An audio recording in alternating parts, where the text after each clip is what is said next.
Buongiorno, sono Antonio Tramacere E io sono Mattia Urbano. e il libro che presentiamo è La settimana bianca di Emmanuel Carrère.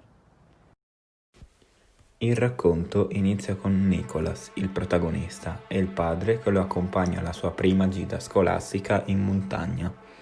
Il protagonista, che è un ragazzo molto timido e insicuro, fa amicizia con Otkan, che lo aiuta a superare tutte le sue insicurezze. Nicholas non riesce a superare le sue paure e cerca di tranquillizzarsi davanti alla luce del fuoco, ma continua ad aver paura perché ha letto un libro intitolato Storie spaventose.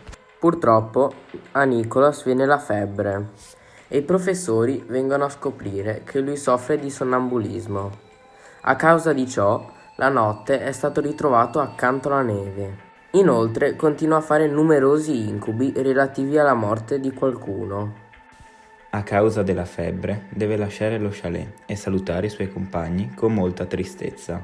Durante il suo ritorno viene a sapere di una notizia sconvolgente e tragica, la morte del padre. Papà, perché mi hai lasciato?